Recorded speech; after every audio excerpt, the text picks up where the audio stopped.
aquí. Hoy nos acompaña el doctor Marcelo Aguilera, él es penalista de nuestra ciudad y con él vamos a conversar sobre algunas cuestiones de carácter legal y sobre todo coyuntural.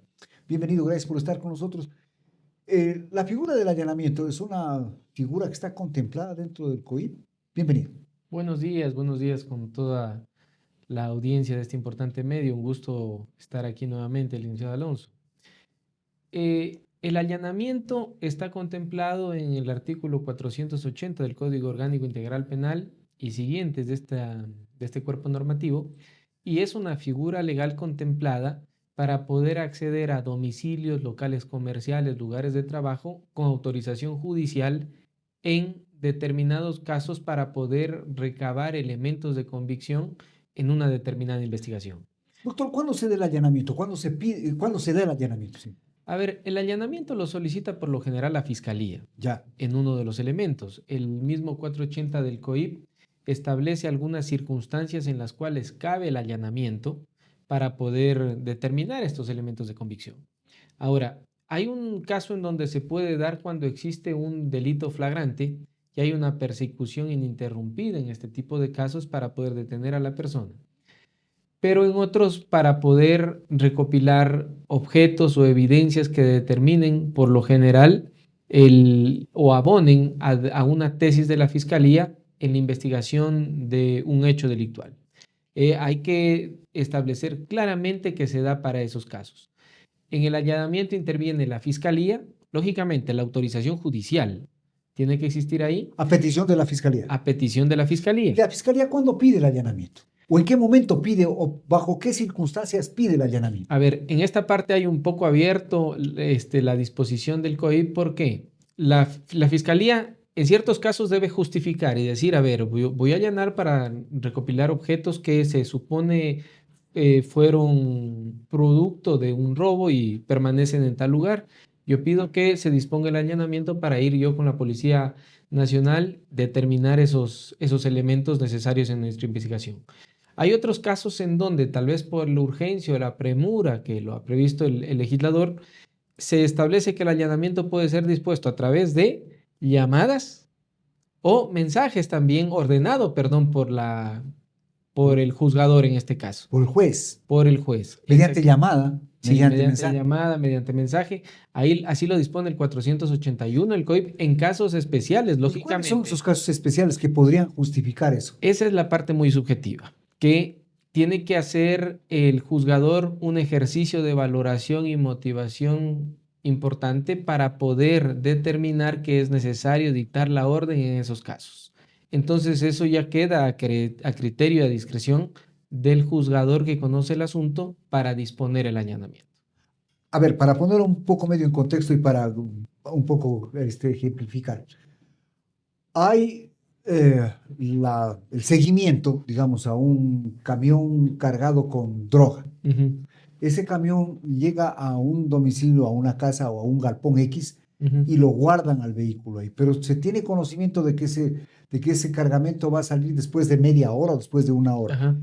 En ese momento se pide el allanamiento por la urgencia del caso. Por la urgencia del caso puede pedir en ese momento el allanamiento. Y eso lo pueden hacer que intervenga, y lo puede hacer a través de llamado, a través de mensaje, y disponer de esa forma el juzgador a petición de la Fiscalía. Entonces interviene la Fiscalía, interviene la Policía Nacional y lo hace con el sistema especializado de investigaciones para establecer los casos necesarios, huellas dactilares, equipos electrónicos, tal vez si es que hay armas y, por ejemplo, lo que usted dice en el caso del tráfico de sustancias estupefacientes, determinar la existencia de esa sustancia que se encuentre en determinado lugar. Eso en uno de los casos. Ajá. Ahora, hay varios delitos tipificados en el COIP y tendríamos que analizar cada caso concreto dependiendo del criterio de la Fiscalía en las investigaciones que se determinen. Ahora, yendo a la coyuntura, a lo de ahora, ¿era necesario una orden de allanamiento para ir a las oficinas del Consejo de Participación Ciudadana?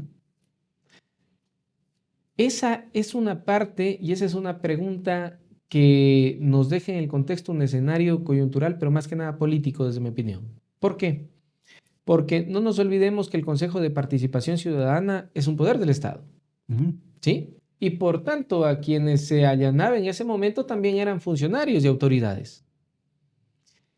y alguna documentación necesaria para determinar tal o cual delito investigativo en el cumplimiento de sus funciones podía haberse dado a través de documentaciones expedidas por ellos mismos, por ejemplo, en el caso de incumplimiento de órdenes legítimas. Para eso no se necesita allanamiento, pues. Son las acciones, son las decisiones Son tomadas. las acciones y son las decisiones las que permiten establecer ese tipo de situaciones, no otra cosa. Lo que generó en ese allanamiento un poco de escándalo en las redes fue cuando trataron de quitar el celular al consejero Verduga y él se detuvo, y ahí habría que hacer una distinción en algo, porque yo consideraría que esa orden de allanamiento dispuesta por un juzgador debió haber también contado con una orden de registro. A ver, esa parte es el allanamiento se dedica exclusivamente a obtener las Al cosas espacio, a las cosas que se encuentran en el lugar. en el lugar. Ahora, si yo como persona involucrada tengo en mi poder un celular, ese tipo de cosas, y me realizan un registro y sacan de mi registro alguna información, eso es distinto. Pero ahí tenían que haber, conjunto con la orden de allanamiento, obtenido una orden de registro O sea, para las personas que se encuentran en ese momento. ¿Son dos órdenes diferentes las Sí. que se tiene que dar? Sí, ¿O va la orden para las dos diría cosas? que dos órdenes diferentes, y yo considero que esa orden debió tener eso. Ahora, ¿cuál es el tema y qué es lo complicado en ese procedimiento? Que la fiscal que interviene al descuido del consejero le saca el celular. Entonces el consejero lo que se observa en las grabaciones es que le dice, por favor, mi celular, y él no autoriza su registro en ese momento. Si es que ¿Sí lo podía hacer? sí lo podía hacer si él voluntariamente autorizaba su registro. Y si es que él no autorizaba y había una orden judicial de registro, es otra cosa. Autorice o no autorice cuando hay la Ajá. orden de registro. Sí, en se el procede. allanamiento también podían haber determinado ese tipo de cosas. Pero Entonces, no habiendo lo uno, lo otro es ya un acto indebido, ¿no? claro, termina siendo un acto ilegal. Y de paso, en ese allanamiento, en el allanamiento de paso y en el registro, la intervención de la Fiscalía y la Policía Nacional tiene que darse específicamente en pro de investigar los hechos específicamente en materia de la investigación, no otros. Entonces ahí sí se necesita también mucha transparencia por estos temas que generan un escándalo social por parte de la Fiscalía para poder transmitir la información de cómo se dieron los procedimientos y a qué se debe ese tipo de accionar. Porque cuando en un Estado social de derechos como el que estamos, en donde se maneja un principio de independencia y autonomía de las funciones del Estado, debemos en este caso, por seguridad jurídica del país, tener mucha sensatez al momento de adoptar este tipo de cosas, para que no genere un contrasentido en la seguridad del país, en la estabilidad del país. Un Consejo de Participación Ciudadana encargado de los procedimientos para designar las autoridades de control y que por ende el tema del superintendente de bancos es lo que generó un poco de escándalo, no puede deliberadamente ser objeto de ese tipo de mecanismos sin un sustento fundamental, porque eso va en contra de un Estado de Derecho. Ahora, ¿qué es lo que se aduce de lo que usted conoce? ¿Qué es lo que aduce la Fiscalía para poder haber hecho ese allanamiento? ¿Cuál es la investigación que está en curso que le permita hacer ese tipo de acciones? A ver, lamentablemente no hay mucha información del proceso que uno pueda tener acceso para dar un criterio ya jurídico más sucinto, más específico de un caso concreto. Por eso es que yo digo que falta por parte de la Fiscalía mayor transparencia e información para ese tipo de procedimientos. Bajo el pretexto de que las investigaciones previas son reservadas, no se proporciona a veces información, pero cuando conviene. Sin embargo, se necesita, por ser temas públicos, que haya mayor transparencia e información. Si nosotros investigamos ahora públicamente, no vamos a tener acceso a ninguno de esos documentos. Por tanto, sí se necesita por parte de la Fiscalía para que transparente su gestión y para que no se interprete que detrás de sus decisiones hay actuaciones eminentemente políticas, transparentar su gestión y su actuación como fiscal general del Estado, encargada específicamente de la investigación de presuntos delitos contemplados en la norma penal. Ahora, este asunto de la superintendencia de bancos, que es la que finalmente genera esta decisión y esta acción de la Fiscalía, hoy ha tomado un cariz diferente, ¿no? Porque parece ser que el Consejo de Participación se allanó a la decisión de la Corte Constitucional. En materia constitucional, doctor, al parecer la Corte Constitucional es lo más alto que hay, no hay como contradecir nada ahí, ¿no? A ver, es el máximo organismo de interpretación de la Constitución. Pero ¿qué es lo que pasa en esta designación del Superintendencia de Bancos? Eso es parte ya de un análisis de derecho.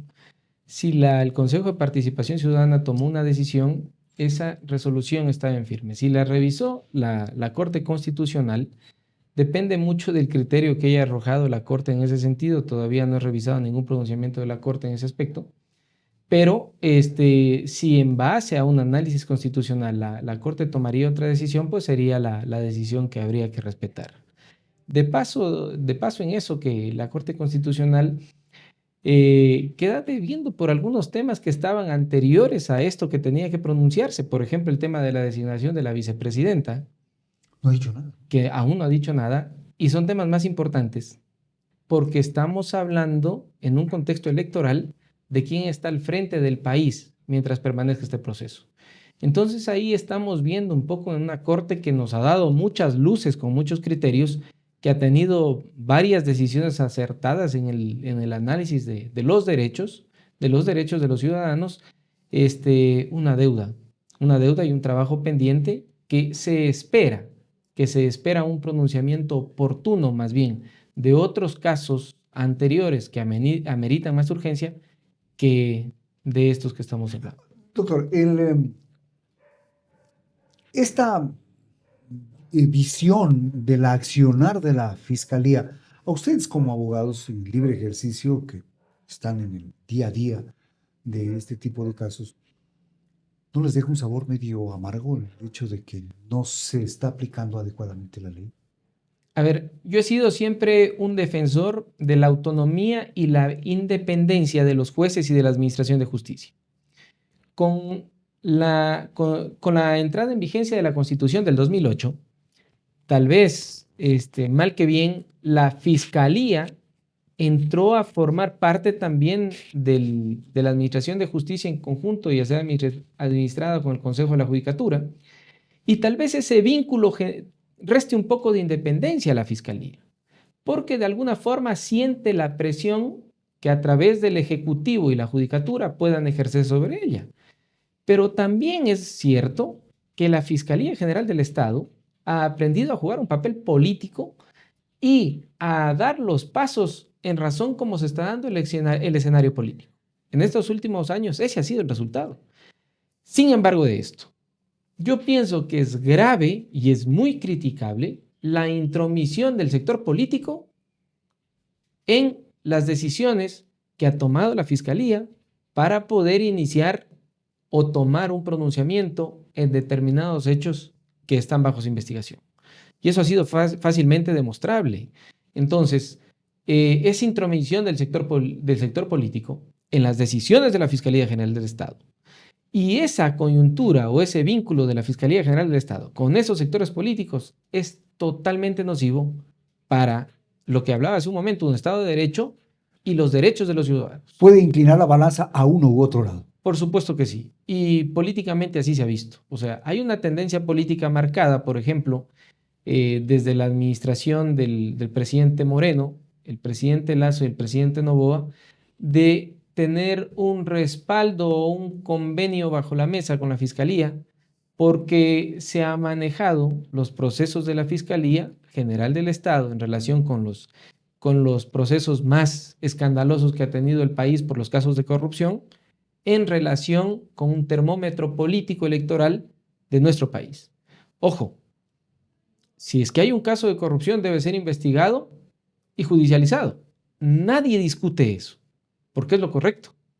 Pero no puede a un caso determinado iniciárselo y judicializárselo buscando un fin político, porque eso es lo peor que le puede suceder a la administración de justicia. Doctor, aquí hay se ha generado una narrativa, digamos, general en el sentido de que mientras la fiscalía y la policía hacen su trabajo, deteniendo, investigando, los jueces hacen lo contrario, si comienzan a emitir órdenes de libertad, a cambiar decisiones. Eso no implica de alguna manera el intentar señalar que los males de la justicia no están ni en quien investiga, ni en el que tiene la obligación de establecer la carga procesal, sino en quienes juzgan. A ver, yo creo que más bien a eso deberíamos ir un poquito antes, y es el problema de inseguridad. El problema de inseguridad que lo percibe el ciudadano común y lo percibimos nosotros como ciudadanos es el tema del robo, del asesinato, principalmente el sicariato, las extorsiones. Y eso nos genera un temor. Y decimos, estamos en un estado de inseguridad permanente. Ya. ¿Qué quiere decir ahí, en cambio? Que la policía dice, no, yo detengo los delincuentes y la fiscalía procesa, pero en cambio los jueces los liberan. Esa es la narrativa que se Esa tiene. es la narrativa permanente, no de ahora, sino de mucho antes. Pero pueden haber varios factores. Uno, que tal vez casos específicos de jueces que incurren en actos de corrupción y que por tanto, como consecuencia de ello, determinadas personas que delinquen obtienen su libertad o por lo menos no otorgan prisión preventiva hasta que se continúe con el proceso. Pero es que ahí no está el resultado de todo, porque por un lado se debe investigar esas actuaciones judiciales, pero por otro también investigar que las detenciones, que los allanamientos y que los procesos se hayan dado con el debido proceso, porque hay que respetar el debido proceso.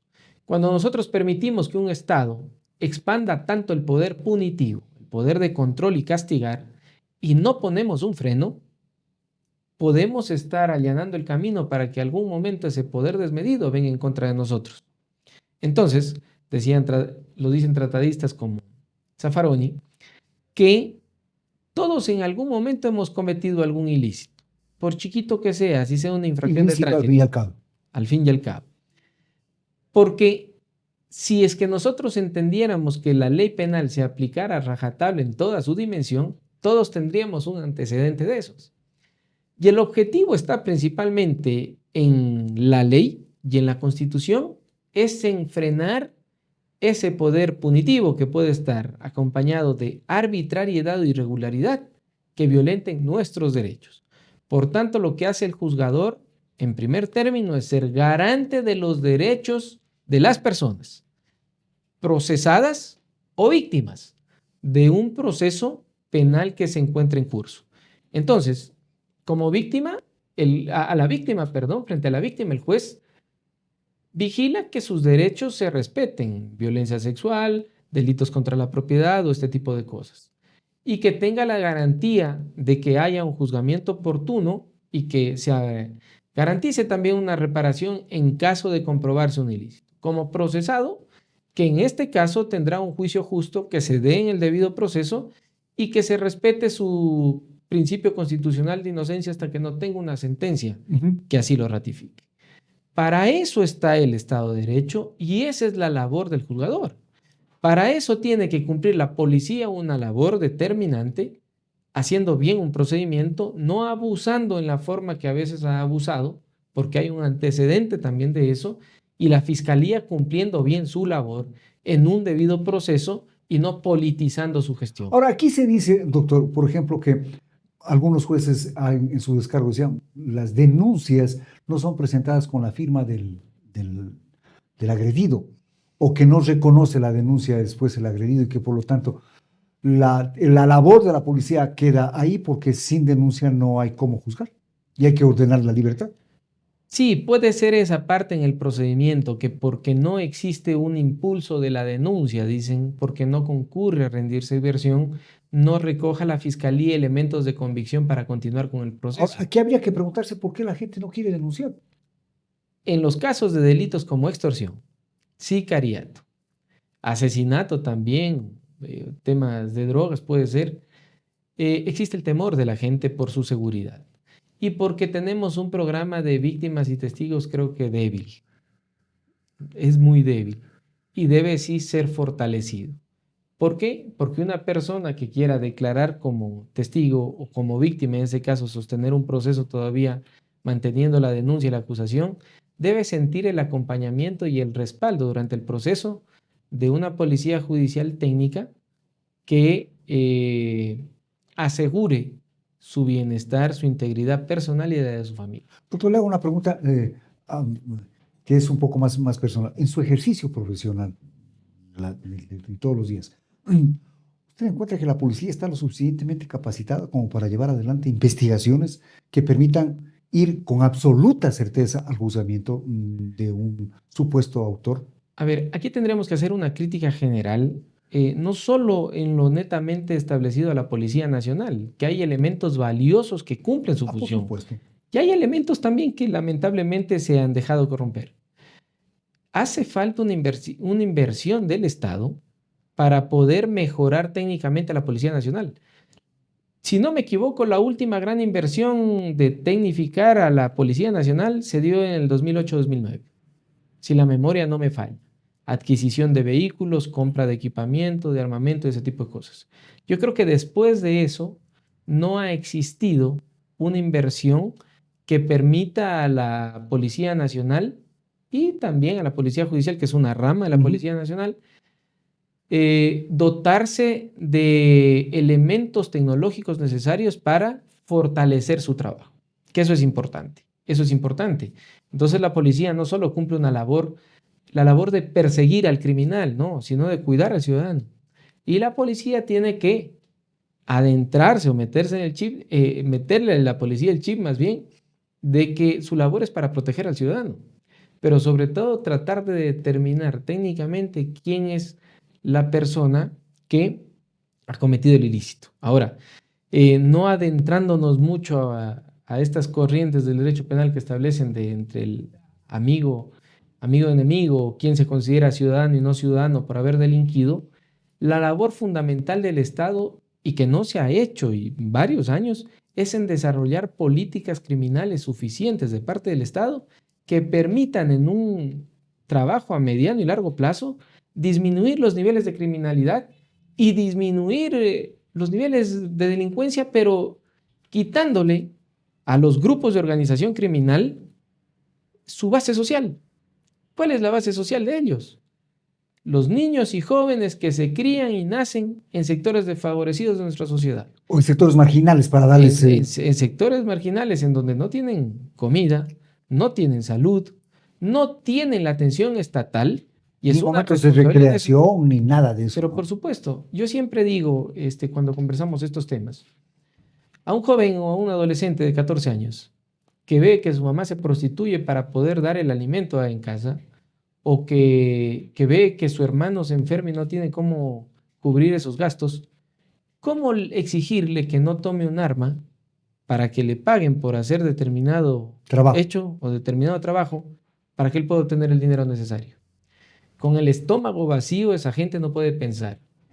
Y esa es la base social de los grupos de delincuencia organizada y el narcotráfico, que hay que arrancarlo en un trabajo de mediano y largo plazo. Mientras no existan políticas criminales suficientes para abordar el tema con esa seriedad, vamos a continuar aquí de tumbo en tumbo y vamos a seguir siendo una fábrica, socialmente una fábrica de gente que se incline a actos delictuales y no de gente que se incline a un propósito mejor para obtener un mejor estado de bienestar. ¿El endurecimiento de penas podría disminuir la delincuencia? El endurecimiento de penas es la propuesta más populista que han tenido nuestras naciones desde el retorno a la democracia. ¿Estamos viviendo un populismo completamente legal? Completamente. ¿Y penal sobre todo? Completamente. Los tratadistas hablan de un populismo penal. ¿Qué quiere decir esto? Propuestas penales tratando de que la ley penal resuelva los problemas sociales, cuando no es así.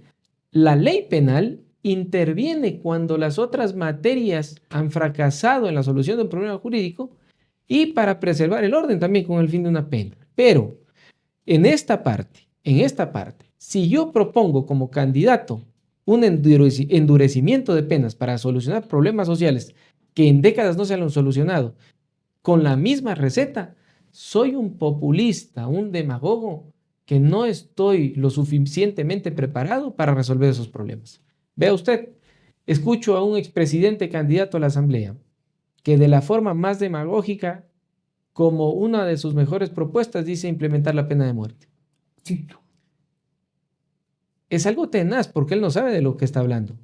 Imaginemos nosotros que por delitos de narcotráfico, de alto tráfico, se establezca la pena de muerte, o por asesinato la pena de muerte.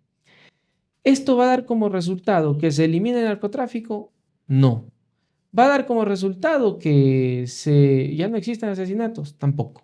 Y la prueba clara es el ejemplo de Estados Unidos, ¿no? Sigue habiendo La pena. prueba clara es Estados Unidos y otros países en donde se contempla la pena de muerte. Sin embargo, siguen habiendo delitos. Sin embargo, siguen habiendo delitos. ¿Y por qué le digo que hay tanta ignorancia en estas propuestas de la Asamblea? Discúlpeme tal vez por el término que sea un poco grotesco, pero llama mucho la atención que un candidato a la Asamblea haga este tipo de propuestas. Ecuador es suscriptor de convenios y tratados internacionales y nuestra misma Constitución prohíbe ese tipo de sanciones penales. Pero ellos, alejados de todo ese tipo de contenidos y conocimientos, hacen ese tipo de propuestas y las formulan públicamente. Me parece admirable, me parece admirable. Eso quiere decir que estamos caminando mal, incluso desde esas candidaturas que no tienen un horizonte fijo. Pero la gente los puede elegir. Sí, y ese es un problema grande. Yo creo que tenemos que analizar y exigir a nuestros candidatos problemas absolutamente, solución a nuestros problemas que son absolutamente determinables, pero que no caigan en ese tipo de populismos que nos afectan en el escenario también político, porque después va a repercutir socialmente. Como dice nuestro pueblo, la culpa no es del mudo, sino de quien le invita a cantar.